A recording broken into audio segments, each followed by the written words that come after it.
Fala pessoal, tudo bem com vocês? Hoje nós vamos trazer 3 fundos imobiliários que custam menos de R$ 10. Olha que legal! Para você que está iniciando no mundo dos investimentos, por aí já é um bom caminho. Comprar fundos imobiliários baratinhos, com preço bem irrisório, para você começar a se acostumar com a renda variável ali, vai comprando aos pouquinhos e depois você vai expandindo a sua carteira. Mas vamos ver se os fundos imobiliários de hoje são bons, porque eu vou dar a minha opinião lá no final. Mas antes disso, não se esqueça de se inscrever aqui no canal, ativar aquele sininho de notificações e também dar uma curtida para ajudar esse vídeo a alcançar mais pessoas dentro da plataforma do YouTube. O primeiro fundo imobiliário, sem enrolação, já vamos começar, é o Kizu 11. O Kizu 11 ele é um fundo de fundos, ou seja, ele investe em outros fundos imobiliários, ele compra cotas de outros fundos imobiliários, ele tem uma gestão ativa, então o gestor vai ter liberdade para gerenciar a carteira, para comprar e vender outros fundos imobiliários dentro da sua carteira,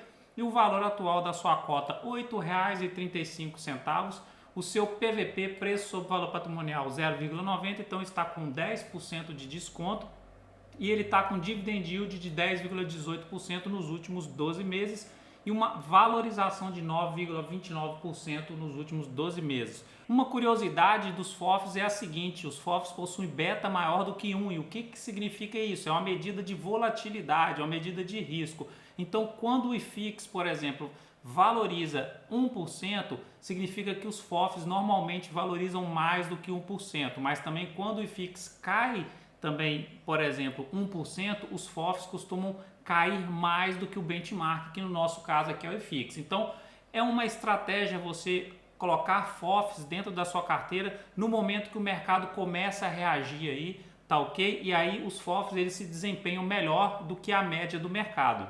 Continuando, então, o objetivo e a política de investimento do Kizu 11, o fundo tem como objetivo seguir a carteira teórica de índice de referência da Suno 30, índice cuja metodologia e carteira podem ser verificadas lá no site da Suno. Então o Suno 30 é um índice de retorno total que busca refletir por sua natureza a combinação de variação de cotas de sua carteira de fundos, componentes com a distribuição de proventos que estes fazem periodicamente. Aqui em cima algumas informações: o gestor é a Aquilina Gestão, o público-alvo é o investidor em geral. A data de início do fundo foi em 8/10/2020, então é um fundo novo no mercado. Taxa de administração de 0,60%. Ela é uma taxa mais baixa do que a média, porque a carteira ela não é muito movimentada. Igual aqui no objetivo, ela segue a carteira da Suno 30 ali. E taxa de performance, não há prazo de duração indeterminado. O PL de mercado no dia 31/8 foi de R$ 373 milhões, dividend yield anualizado 10,65, número de cotistas na data desse relatório gerencial 94.282 cotistas. E aqui a gente vai detalhar um pouquinho da sua carteira. Então é um fundo imobiliário muito bem diversificado, sua maior participação 3,7% está no HGRI11 e a segunda maior participação 3,6% está no KNRI11. Tem vários fundos imobiliários conhecidos no mercado, CPTS11, MXRF11, XPML11. Então é uma carteira bacana e uma carteira robusta, ok? Aqui a classificação por setor, então 34,4% está em papéis, 22,9% em galpões e shopping center 13,4%. São as 3 maiores posições aí dos segmentos desse fundo imobiliário. Então 98% dele está alocado do seu patrimônio, 98,7% em cotas de outros fundos e 1,4% em renda fixa. Fala galera, beleza? Estou aqui para pedir de coração aí para me ajudar a cumprir uma meta, chegar a 5.000 inscritos até o fim do ano. Então conto com a sua compreensão, tá bom? Já vai ali embaixo então e se inscreva no canal. Valeu!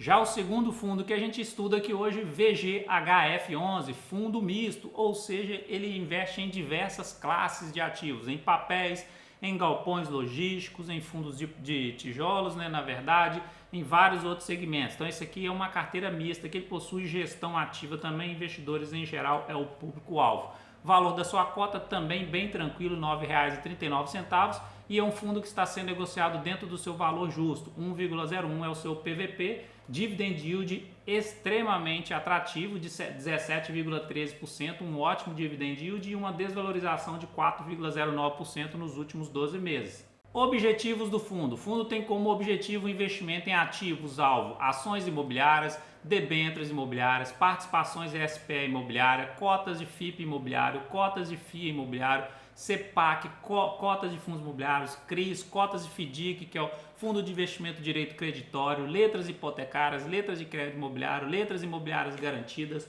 outros títulos imobiliários em conformidade com os critérios de elegibilidade definidos na política do investimento. Ou seja, uma carteira de investimento muito bem diversificada em várias classes de ativos ligadas ao setor imobiliário, obviamente. Taxa de administração dele de 0,90% ao ano sobre o patrimônio líquido do fundo, com valor mínimo mensal de R$10 mil, taxa de performance 20% sobre o que excedeu o IPCA, mais a média do yield anual do IMAB 5 no semestre civil anterior, com valor mínimo do IPCA mais 3% ao ano.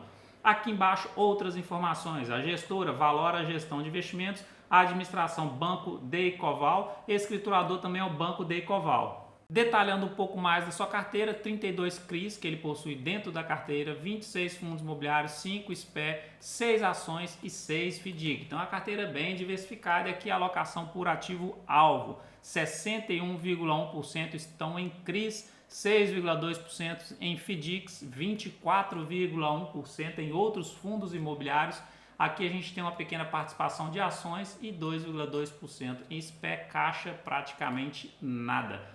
Aqui do lado a alocação por indexador dos CRIs, dos certificados recebíveis imobiliários. Então, IPCA a gente tem aqui no CDI 41%, no IPCA 23,8%, no IPCA na variação positiva compensação 4,6% e no IPCA apenas variação positiva 30,5%, alocação por estratégia aqui embaixo. Então, qual que é a estratégia dele? Ele tem duas estratégias, valor e renda. Renda é geração de renda mensal ali dos aluguéis, dos juros pagos pelos CRIs, etc. Então, na renda tem 79,4% e no valor 20,6%. Valor seria quando o gestor enxerga uma oportunidade no mercado, por exemplo, comprar uma ação barata e vender ela mais caro, comprar um fundo imobiliário que ele acha que está descontado, depois quando ele chegar próximo ao valor patrimonial ele vende e gerar lucro aí nessa compra e nessa venda, ok? Então são essas duas classes aqui, duas estratégias na verdade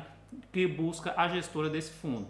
O terceiro fundo, a R11, segmento de papéis, tipo de gestão, gestão ativa também, público-alvo investidores em geral, cota R$ 9,16, bem tranquila também, está sendo negociado dentro do seu valor justo, dividend yield muito atrativo também de 17,34%, os fundos de papel estão realmente pagando bons dividendos aí nos últimos 2 anos e uma desvalorização de 3,68% nos últimos 12 meses. O objetivo e a política do fundo tem como objetivo o investimento em certificados recebíveis imobiliários, letras de crédito imobiliário, as LCIs, letras hipotecárias, letras imobiliárias garantidas, LIG, certificados de potencial adicional de construção, cota de outros fundos de investimento imobiliário. A maior parte a gente vai ver que está dentro dos CRIs mesmo.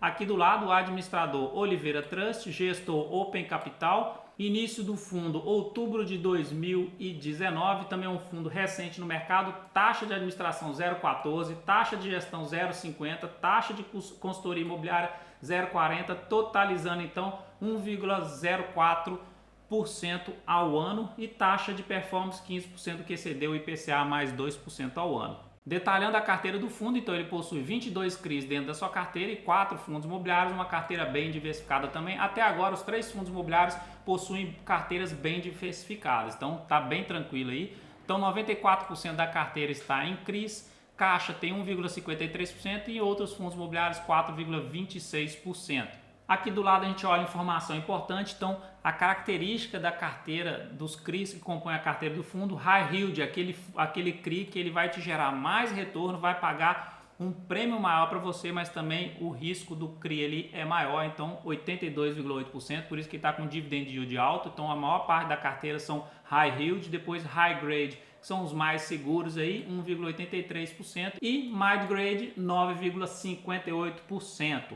Aqui embaixo, quais são os indexadores? IPCA, taxa média 10,43%, compõe 80,55% do patrimônio. GPM, taxa média 10,31%, com composição de 12,51% do patrimônio. E o CDI, taxa média de 2,52%, com composição do patrimônio de 1,15%. Agora, graficamente falando dos três, qual dos três que eu acho que está na melhor posição gráfica aí para a gente fazer aportes e correr o menor risco aí em relação ao outro, tá bom? Então, em relação aos três, eu acho que o R11 está mais aqui atrativo, que ele está respeitando essa LTA, está tocando ela aqui, respeitando ela como suporte nos últimos 2 meses, e o interessante é que o seu MACD está bem aqui embaixo, cruzando azul por cima da laranja agora, então talvez ele entre numa tendênciazinha aí de alta, pelo menos no curto prazo. E aqui do lado o KISO 11 é um fundo, é um FOF, os FOFs sofreram bastante nos últimos 2 anos aí por conta do aumento da taxa de juros, então ele não, teve uma grande queda no ano de 2021, não recuperou essa queda aqui ainda, então está bem descontado, a gente viu que o PVP dele também está com 10% de desconto, é uma boa oportunidade também, o MACD dele também está bem atrativo aqui, mas pode ser que ele faça uma correçãozinha aqui por conta desses últimos 2, 3 meses que ele teve uma alta significativa. Terminando essa correção, dando alguns sinais, pode ser que ele entre numa tendência para vir buscar essa próxima resistência que seria o topo histórico dele. E o VGHF11, gráfico semanal a gente está trazendo aqui, é o que eu mais arriscado graficamente falando que eu acho no atual momento, porque ele está rompendo pontos interessantes aqui, que seria a média móvel de curto período, está rompendo ela, perdeu ela como suporte, está descendo, quem sabe ele venha buscar a média móvel de longo período e o MACD está apontando para baixo, sinalizando tendência de baixa. E ele também rompeu a sua LTA, linha de tendência de alta, então esse rompimento aí pode significar sim que ele está iniciando uma tendência de baixa. Parte fundamentalista dos três carteiras bem diversificadas. Minha opinião aqui que eu acho que são fundos imobiliários que encaixam sim dentro de uma carteira de investimento, carteiras diversificadas, um de papel, outro misto e um FOF, então já compõe, os três já compõem uma carteira bem interessante. Então vale a pena sim você dar uma detalhada a mais nos 3 fundos imobiliários. Essa é a minha opinião, não é recomendação nem de compra nem de venda, beleza? Espero que você tenha gostado. Se gostou, já deixa uma curtida aqui no vídeo e bora para mais um. Valeu!